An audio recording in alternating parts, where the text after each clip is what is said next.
Bien, muy buenas noches a todos nuestros amigos televidentes que siguen nuestro programa en 3 puntos. Hoy tenemos a un invitado especial, pero invitado especial porque está con nosotros siempre tratando los temas, cuando se presentan estos temas jurídicos de discusión y de aclaración, como siempre decimos. Hoy está José Liceo Almanzar. Vamos a tratar el tema del Código Penal que fue aprobado. Habemos código ya. Vamos a tratar la noche de hoy. Hay muchas contradicciones, positivas, negativas, pero eso lo vamos a discutir durante el desarrollo del programa. Para eso nos va a acompañar Javier López. Guillermo Torres, buenas noches. Buenas noches, Flavio. Buenas noches, Guillermo. Buenas noches, José Liceo. Buenas noches, amigos televidentes. Hoy tenemos una conversación jurídica bastante larga. Bienvenido a su programa en 3 puntos. Gracias, Flavio Javier, y a ustedes, amigos televidentes de este su programa en 3 puntos. Bienvenido, José Liceo Almanzar. Bueno, gracias a ustedes por la invitación aquí a mi casa de nuevo, a tratar los temas que están en la palestra. Así es. A usted, Porque no hay palestra privada, todas las palestras son públicas. Es una redundancia. Así A es. usted, hermano, lo queríamos traer el viernes, pero su compromiso Así es. se lo impidieron. Así es, pero nada, estamos Pero aquí ya, está, estamos está. aquí. Bien. Así decíamos, José Liceo, el Código Penal que ha pasado tantas penas, 20 años, navegando para su aprobación.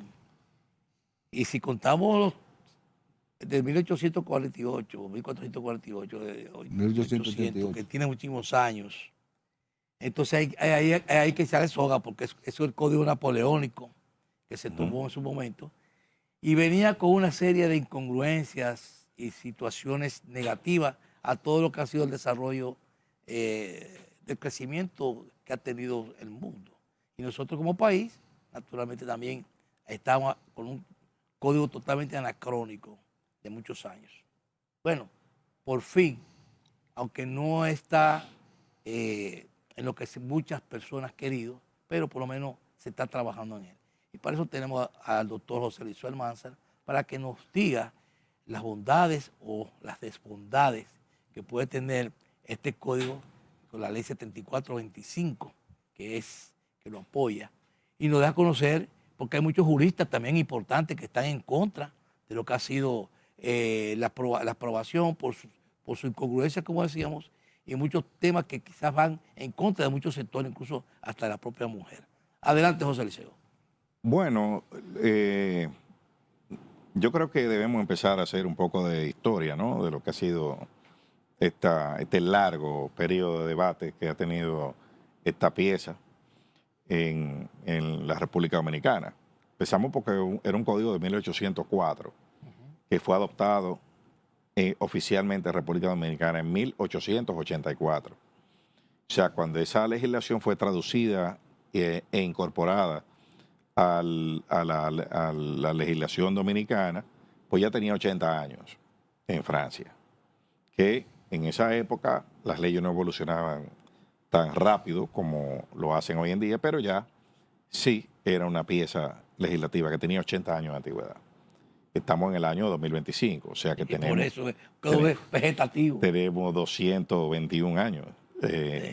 Y se necesitaba una readecuación de lo que son las normas, una norma que refleje más la visión de lo que es la República Dominicana de hoy en día, que ni siquiera existía cuando ese código se escribió en Francia.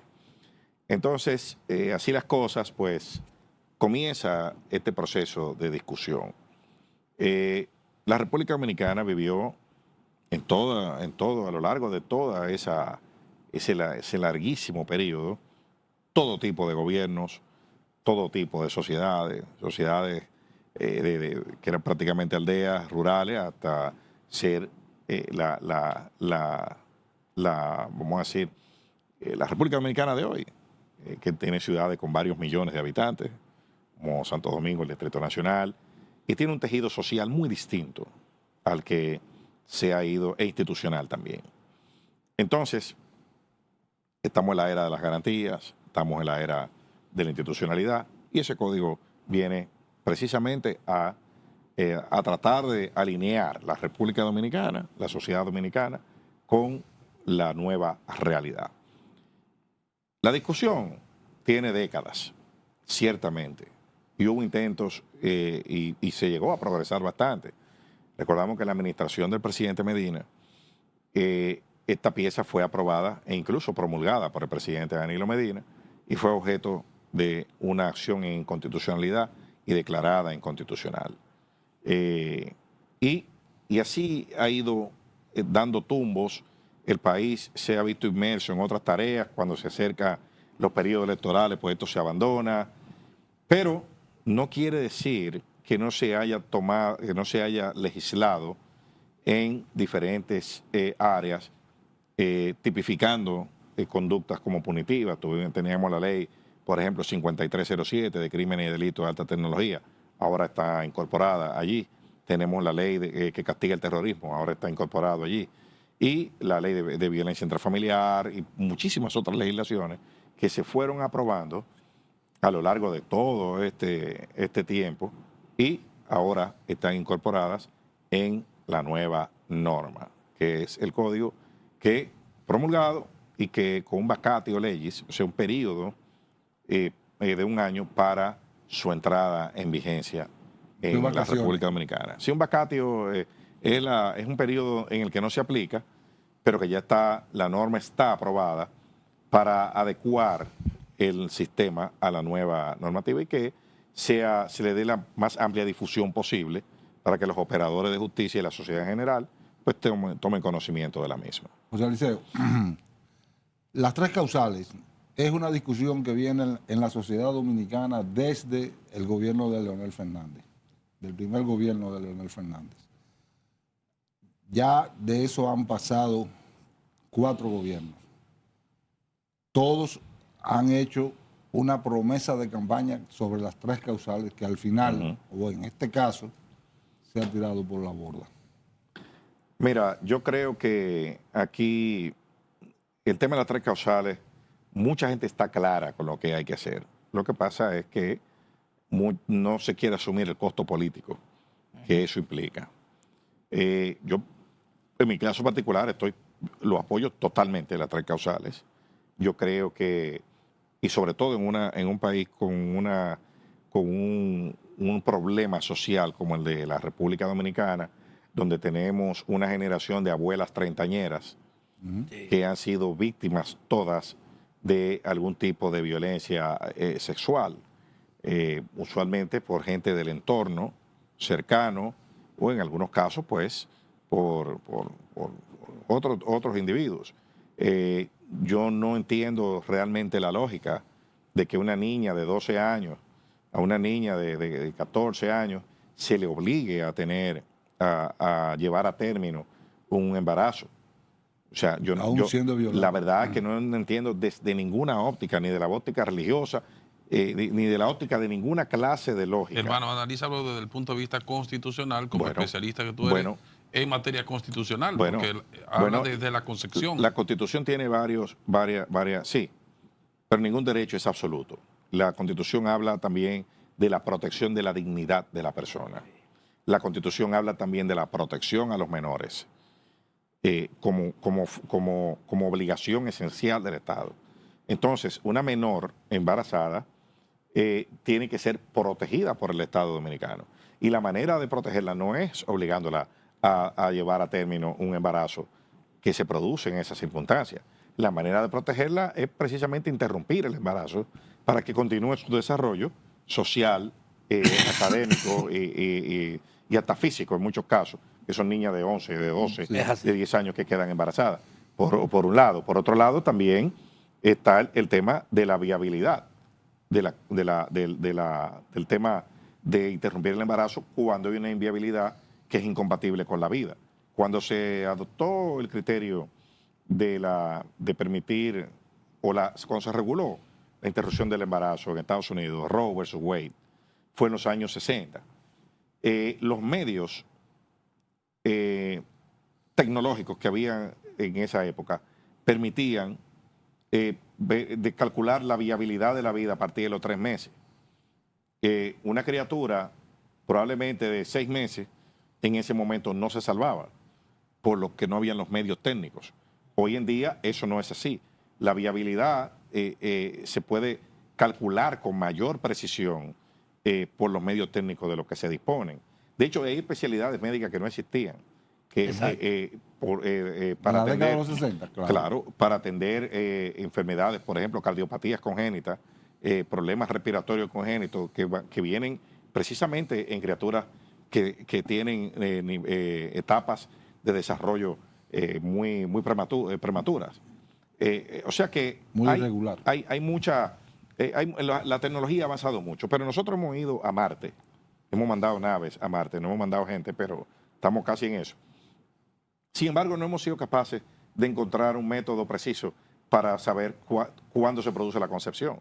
La Constitución dice desde el momento de la concepción, pero la concepción no es un momento. ¿Puede ocurrir? No, que no es un momento. No hay medios técnicos para determinar cuál es el momento de la concepción. Cuando todavía hoy en día, en pleno siglo XXI, una mujer va al médico y el médico lo que saca es un calendario redondo para calcular a partir de su último periodo menstrual cuánto tiempo tiene de embarazo. Entonces, eso empezó mal desde la redacción, desde el momento de la concepción. La concepción no es un momento, como con el concepto de momento que tenemos. Sí. Así es. Vamos a irnos a nuestra primera pausa comercial, con su permiso, doctor, porque realmente quedan muchos temas por tratar y vamos a avanzar. Vamos arriba y regresamos. Llegó el momento de brindar, después que hay un código penal que ya fue promulgado. Vamos a brindar aquí porque estamos en discusión y sobre todo un tema del debate de todos los medios, periódicos, prensa escrita, radial, televisada y en cada una de las esquinas esperando realmente este código penal que ha sido aprobado. Así que también damos la felicitación a todos aquellos que participan. Ahora, naturalmente, se esperan ajustes dentro del proceso porque no todo está bien. Eso es algo importante que hay que aclarar. Y José Eliseo, vamos a brindar. Salud. Salud. Después de 120, 180 años. No, que no tome jugo. De 2 siglos. Que no tome jugo rico. 1884. La calidad se impone, por eso nosotros queremos brindar con ese sabroso jugo en la noche de hoy, porque realmente Rica siempre está celebrando lo que es bueno, lo que es todas estas cosas. Y lo que no es malo, nosotros no lo pasamos porque Rica no se mete en nada de problema. Sí, Rica siempre tiene la calidad, porque siempre está presente en cada uno de esos momentos. ¿Para quién? Complacer al consumidor final, que siempre prefiere la calidad. Y eso es Rica. Adelante, José Eliseo, que la exposición estaba muy buena porque hablábamos del sistema. Claro. Todo está compuesto por un sistema que está aparte de la decisión que puede hacer hasta de un presidente. Exactamente, sí. Y hablábamos de las 3 causales cuando nos fuimos a la pausa. O sea, una criatura inviable, la inviabilidad de la criatura, ya hay métodos científicos para determinar eso. Riesgo de la madre. Y el riesgo de amenaza a la vida de la madre también. Hay cómo modular eso. O sea que eso debió haber estado en el Código Penal. Pero bueno, se avanzó sin eso, se decidió dejar de lado. Ahí hay mucha tela por donde cortar. Eso es un atentado a la mujer pobre de la República Dominicana, que es a la que se le cierran las opciones en un sistema de salud pública que no puede atenderle, socorrerla en ese tipo de situaciones. Y un médico, pues, en un hospital, en un sistema de salud pública, pues probablemente cuando encuentre una mujer embarazada que esté en una condición de salud, tendrá que permitir que el embarazo continúe a expensas de la salud de la madre. Habrá que permitir que el embarazo continúe, aunque el feto, la criatura sea inviable. Por eso es que pone en riesgo a la madre. Claro. Habrá que permitir que cuando una niña de 11 años, 10 años llegue embarazada, habrá que seguir permitiendo que dé a luz. Porque ahora en el código, pues, esa posibilidad se le cierra. Dice, desde la concepción hasta la vida. Sí, dice desde el momento de la concepción. Y la concepción no es un momento. Científicamente no hay ningún tipo de... ¿Cómo se puede catalogar entonces? ¿Qué es la concepción? Bueno, es un fenómeno. Es un fenómeno que ocurre en un intervalo, pero no es un momento. ¿Entiendes? Un momento es algo que ocurre en un tiempo determinado, preciso. La concepción ocurre en un periodo. Entonces, ahí es que hay que saber cuál es, cómo es que eso se va a proteger y cómo se va a interpretar. Pero bueno, así marchamos. Decidimos dejar de lado esa discusión, pateamos ese balón hacia adelante, a ver cuándo alguien se anima aquí a introducir ese debate. Yo tuve la oportunidad de hablar con muchos que hoy son congresistas hoy, le preguntaba que qué opinaba de las 3 causales y la respuesta era que es provida. Óyeme, yo también soy provida, pero ser provida no tiene nada que ver con las 3 causales. Te decían que eran provida y el 80% te decía eso, y te decían que eran cristianos. Bueno, pero yo también soy católico de formación cristiana y estoy de acuerdo con las 3 causales. ¿Cómo le eso cae? No tiene nada que ver una cosa con la otra. Sí, pero hay una situación que los cristianos y los evangélicos también, las personas que profesan ciertas religiones, dicen que pueden estar de acuerdo con la inviabilidad, pero no con la interrupción por las causas que se han mencionado. Entonces volvemos al argumento nietzscheano. Nietzsche dice que si tú matas una mariposa, tú eres un villano, y si matas una cucaracha, eres un héroe. Entonces la moral es cuestión de estética. Yo estoy de acuerdo si el principio es, mira la falla lógica que hay ahí. Si el principio es que yo soy pro vida, yo no estoy de acuerdo porque abortar es matar. Entonces yo sí estoy de acuerdo con que en determinadas circunstancias se mate. Cuando la vida de la madre entra en peligro. Entonces yo voy a matar para defender la vida. Pero no desde el punto de vista de interrumpirla porque hubo una situación anormal de la edad y entre otras situaciones. Claro, pero es un argumento que no resiste mucha lógica, porque tú estás de acuerdo con que se interrumpa el embarazo. Lo que tú no estás de acuerdo es que sea en todas las circunstancias que te están pidiendo. ¿Entiendes? O sea, no es un argumento que carece de lógica. Mucha gente te dice, yo he escuchado cosas tan descabelladas que te dicen, pero que lo den adopción. Como si eso fuese. Fue un gatico. Claro, pero es que tú, además de obligarla a parir, la vas a obligar a darlo en adopción también. Sí, claro. O sea, es una doble o triple victimización. Una pregunta que quiero hacer pública para aquellos abogados penalistas. ¿Este código perjudica a los abogados que siempre sabía que había un vacío en lo que sería el Código Penal y trabajaban en base a eso porque el código no lo consideraba? ¿Eso va a limitar los ingresos de muchos penalistas en este momento? Mira, eso decían cuando se aprobó el Código Procesal Penal. Eso lo dijeron cuando se proclamó la Constitución. Siempre se ha dicho, y obviamente en el ejercicio, el derecho es una profesión dinámica, cambiante. El abogado tiene que vivir estudiando. Hay materias que por su naturaleza cambian, son las que menos cambian, pero esencialmente el abogado siempre tiene que vivir estudiando y eso va a traer mucha gente al ruedo a ejercer derecho penal porque se va a poner a estudiar y va a aprender y otros saldrán porque no estudiarán y se quedarán entonces. Pero eso es la dinámica normal. Las profesiones van trayendo camadas nuevas y todos son necesarios, todos son, porque la experiencia, recordemos que este código de ahora salió del anterior. O sea que, sí, claro. No es que el abogado que está ejerciendo ahora sea un analfabeto no, de ninguna manera. Pero... ¿Entiendes?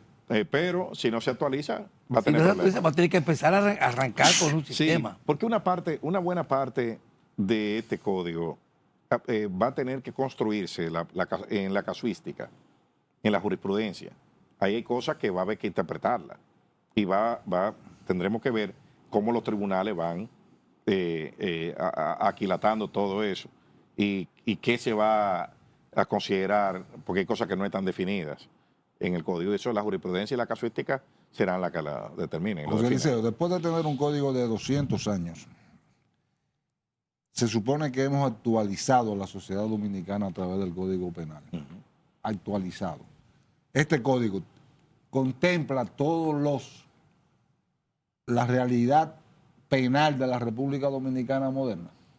Mira, ningún código contempla la realidad total de una sociedad o las diversas manifestaciones de las conductas punibles, castigables, que pueden darse en una sociedad. Un código probablemente lo que se conoce hasta el momento te lo puede regular y tipificar y tratar de clasificar, ¿no? como conducta punible. Pero el universo del delito es imposible regularlo. Siempre habrá un resquicio por donde ir. Por donde ocurrir, Claro, salir, claro. como el agua. Así es. Vámonos a nuestra segunda pausa comercial para poder continuar con todo el desarrollo de este tema. Vamos arriba y regresamos. Bien, ya de regreso aquí en las mesas de las conversaciones que tenemos aquí, sobre todo con el Código Penal. Hay un tema que se está discutiendo y están diciendo que cómo se va a manejar. Por ejemplo, el ciberbullying, tenemos el feminicidio, tenemos la inducción al suicidio. Entonces me gustaría empezar por el feminicidio. Cuando un hombre mata a una mujer es un feminicidio. Y si una mujer mata a otra mujer, ¿qué es? ¿Un homicidio o un feminicidio? No, mira, cuando un hombre mata a una mujer, no necesariamente es un feminicidio. El feminicidio, y así está en el código, en el nuevo Código Penal, es cuando se mata a una mujer por el hecho de ser mujer. ¿Entiendes? Por su condición de mujer. Es feminicidio. Es feminicidio. Entonces, como tú comprenderás, son muy pocos los crímenes que van a entrar en esa categoría, porque la mayoría de las mujeres que desgraciadamente pierden la vida de forma violenta aquí, no son víctimas por su condición Una de mujer. pregunta ahí. Sí. Cuando el hombre mayormente mata a la mujer es por una situación pasional. Ahí va. Por un crimen pasional. Y cuando una mujer mata a otra por pasional, por celos, sigue siendo pasional. También, Entonces, y ¿cómo también, se considera eso? También, no. Es que, reitero, feminicidio es cuando una mujer es víctima de una agresión mortal por su condición de mujer. Solamente.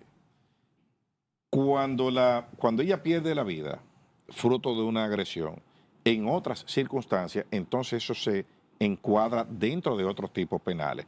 Por ejemplo, si es su pareja, si es alguien cercano de su núcleo, eso es violencia intrafamiliar. ¿Qué es peor? Eso es otro tipo penal que tiene otros elementos constitutivos. ¿Peor o igual? No, creo que ahora está sancionado, tiene una sanción mayor. Entonces se considera el como tema de la violencia. Porque la mayoría, como tú bien señalaste, la mayoría de las mujeres que son víctimas de el agresor. El entorno. El agresor es usualmente su pareja o alguien emocionalmente vinculado con ella. Entonces, eso es violencia intrafamiliar. Eso es otro fuero, otro tipo penal con otros elementos constitutivos. Bueno, entonces, la inducción al suicidio. Hay personas que te inducen a ti, lánzate por aquí, suicídate, tómate, tú eres una rata. ¿Cómo es la inducción al suicidio? Sí, bueno, por eso digo, estos son tipos penales nuevos, ¿eh? Ese es un tipo penal nuevo. Porque es nuevo. Claro, cuando tú, mediante mensajes, mediante la incitación, ¿no? Cuando tú lo estimulas a que lo haga, o le pide, le ordena a una persona, entonces tú eres imputable de eso. Pero vuelvo y digo, o sea, aquí eso va a ser muy difícil de encuadrar, porque si yo en una discusión te digo, mira, mátate, muérete, Sí, ¿entiendes? Entonces, eso habrá que ver cómo la casuística va construyendo los elementos constitutivos, la prueba para sancionar eso. Exactamente. Entonces, el ciberbullying que preguntaste, Esto es ciberbullying. esa es una de las cosas que va a dar más trabajo sancionar, porque vamos a ver, el que comparta o difunda mensajes molestosos, etcétera, por los medios electrónicos. Entonces ahora yo pregunto, bueno, pues se produjo un meme de cualquiera de nosotros. ¿A quién es que vamos a sancionar? Al difusor. Al que hizo el meme o al que lo compartió. Y si yo solo lo compartí en una red privada, que es un grupo de WhatsApp donde está solamente el que yo metí en ese grupo. Te hackean. No, pero si yo lo comparto en mi fuero familiar, o en un grupo de la oficina, que no es lo mismo que yo lo publique en una red social de acceso público, que esa es otra cosa. Porque si la red, si yo tengo, por ejemplo, una cuenta de Instagram privada, yo estoy publicando algo. No. Si mi cuenta es privada, y ahí están solamente la gente que yo dejé que entraran, que es muy distinto si yo la tengo abierta al público. Claro. ¿Entiendes? O sea, esas cosas suenan muy fáciles. Además, hay que definir, por ejemplo, qué es una red social. Sí. ¿Qué es una red social? Una plataforma de mensajería es una red social. Y si la red social tiene una plataforma de mensajería y tiene las dos cosas, ¿qué es? O sea, ¿qué yo estoy haciendo? Es un tema de discusión. Claro, eso, así que se discute en los tribunales.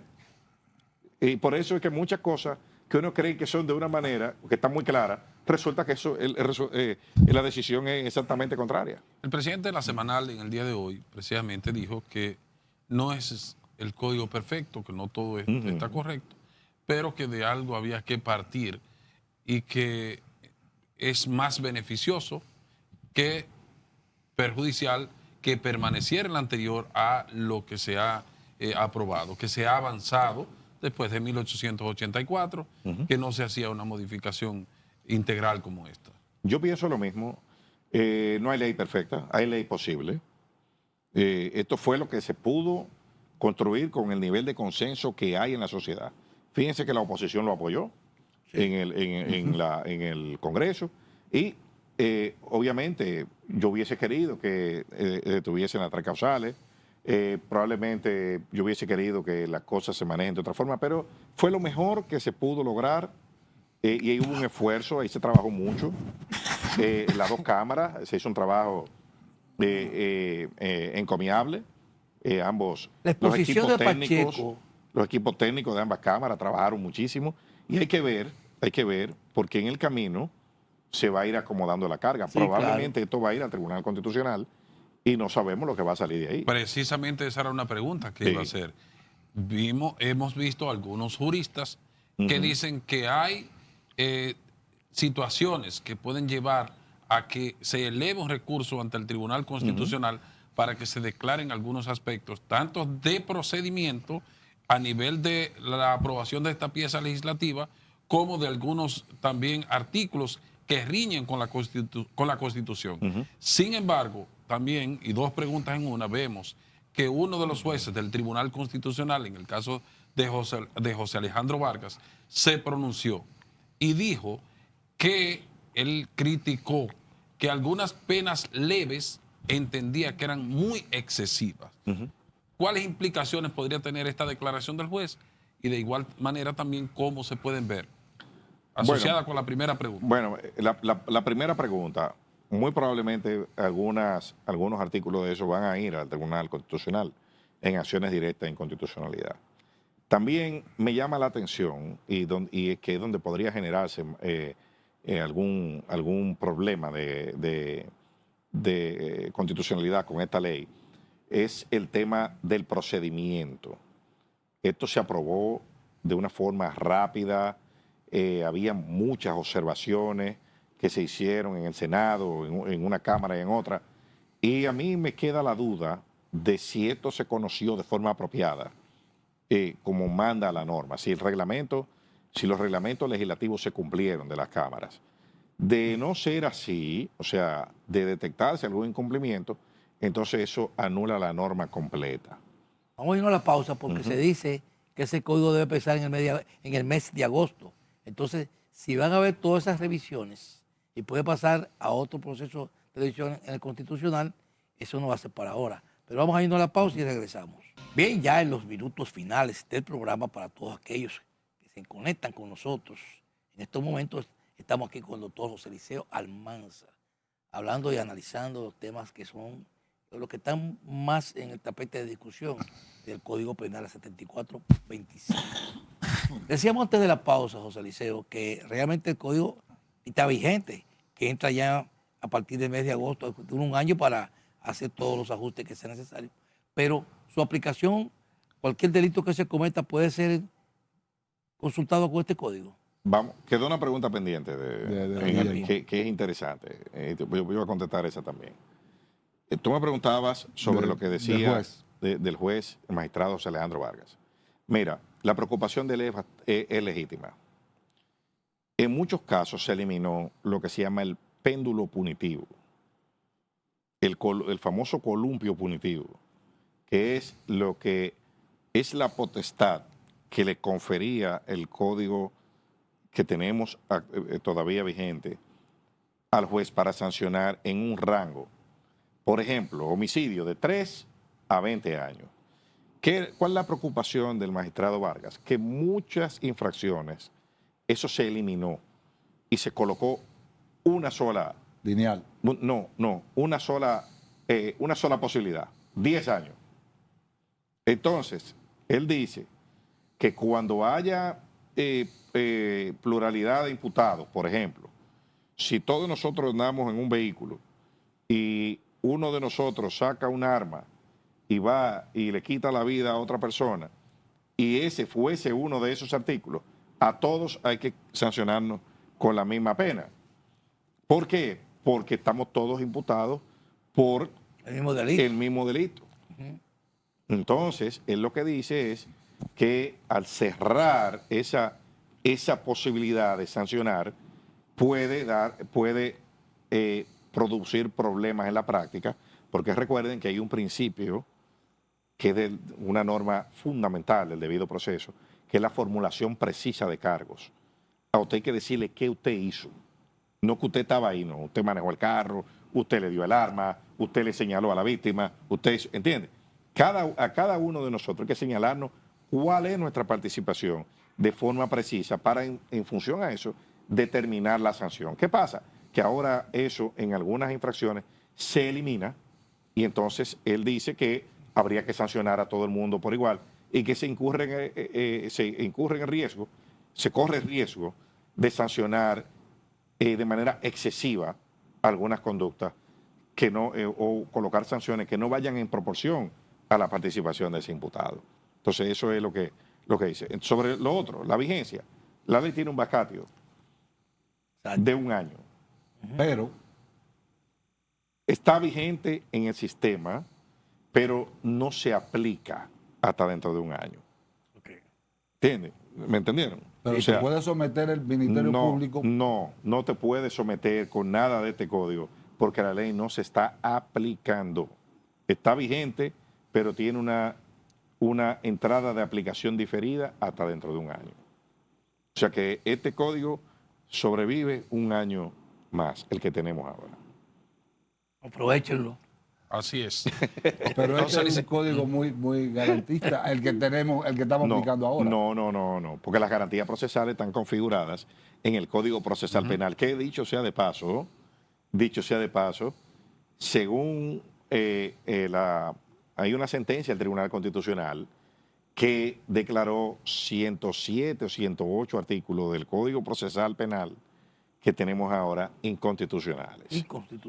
Y dio 1 año para legislar. Y ese año, para producir una norma, ese plazo de 1 año se vence en el mes de diciembre de este año. Y yo no oigo a nadie hablando de eso, ni discutiendo eso. Si no se aprueba de nuevo la modificación, entonces quedaría vigente el Código Procesal Penal del año 2002, cuya vigencia, ese código nunca debió, a mi humilde entender, ese código nunca debió modificarse, porque ahí era que estaban configuradas las garantías procesales. Nosotros tuvimos una contrarreforma en el año 2015, que fue la que permitió llevar todos estos procesos de corrupción como se llevaron, extender la prisión preventiva, que la extinción no fuera automática, todas esas garantías se eliminaron en el año 2015, que estaban ahí en el año 2002 y las eliminaron.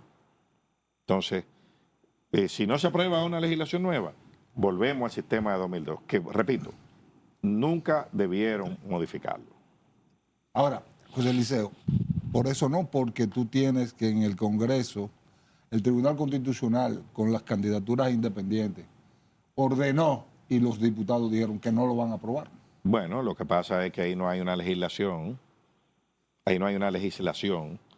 que que disponga, o sea, no hay una legislación sustituyendo a otra, no es el mismo caso. O sea, aquí tenemos una legislación que modificó otra que estaba vigente. Entonces, ¿qué es lo que se hace? Se expulsa del ordenamiento cuando cumple el año. ¿Y qué queda vigente? O a la que esa derogó. José Liceo, tenemos Que no el es lo caso. mismo. Sí, tenemos el caso, José Liceo, de la aprobación por parte del Congreso del Ministerio de Justicia. Sin embargo, el Poder Ejecutivo lo veta. Sí. ¿Cuál es la opinión en sentido general? A ver si nos pone en contexto y cuáles los pros y los contras de esta ley. Bueno, lo que pasa es que la observación del Ministerio, del Poder Ejecutivo, cosa que me sorprende mucho, porque la ley es iniciativa del Poder Ejecutivo, es la ley que crea el Ministerio de Justicia. Entonces él observa la misma legislación que él mandó, porque se la aprobaron como él la mandó. Es una cosa, pero bueno, pasó así. ¿Qué sucede? Que no estaba claro el tema de la formulación de la política criminal del Estado. O sea, el Estado, el Ministerio Público, tenía la potestad constitucional de formular la política criminal del Estado.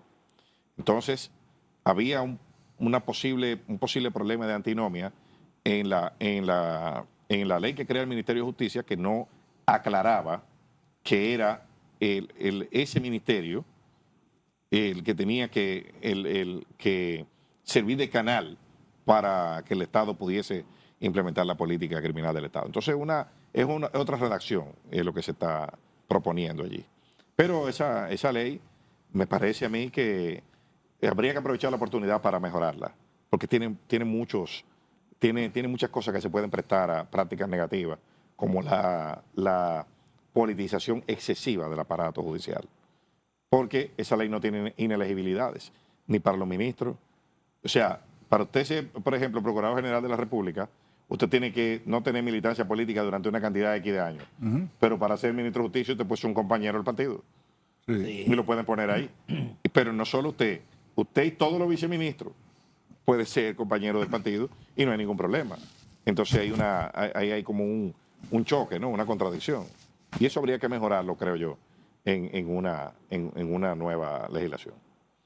Este Código Penal, que hay muchos puntos donde la Carta Magna, la Constitución de la República, coincide con muchos que están ahí, ya que la Constitución y contratados internacionales. Por ejemplo, nosotros tenemos la sanción al genocidio, o sea, los crímenes de lesa humanidad, a muchas infracciones que nosotros nos hemos mantenido firmando convenios internacionales. Ya eso había que positivizarlo en el ordenamiento jurídico. Pues sí, porque entonces tú estás teniendo una repetición de lo que ya está dicho. Claro, y de hecho, como dije al principio, nosotros teníamos ya leyes que castigaban muchas de esas cosas. Lo que se está haciendo es poniendo todo junto en una sola norma, como debe ser. Con lo de la niñez, por ejemplo, que eso está ya bien definido. No, y los temas de corrupción. De corrupción, que también está bien definido. Claro. Entonces, por ejemplo, en materia de corrupción está la obligación de denunciar. Eso también va a dar mucha tela por donde cortar, porque ¿cómo tú vas a denunciar? ¿Cuál es el nivel de conocimiento que tú tienes que tener de un acto? Sanciona, por ejemplo, los pagos irregulares. O sea, todo eso va a ser objeto de definición jurisprudencial. Pero vamos a ver cómo se sigue comportando y cómo son los ajustes que se van a tener que hacer. Se hablaba de tener unos temas paralelos a lo que sería para tratar si podían manejar las tres causales, pero eso también va a ser otro tema de discusión. Así es. José Liceo, muchísimas gracias por tu presencia aquí, como siempre. Gracias a ustedes. Y ese llamado que le hacemos a José Liceo en cualquier momento va a estar aquí para hacer esas aclaraciones. Gracias. Muchísimas gracias. A ustedes solo resta decirles, pásela bien. Buenas noches. Buenas noches.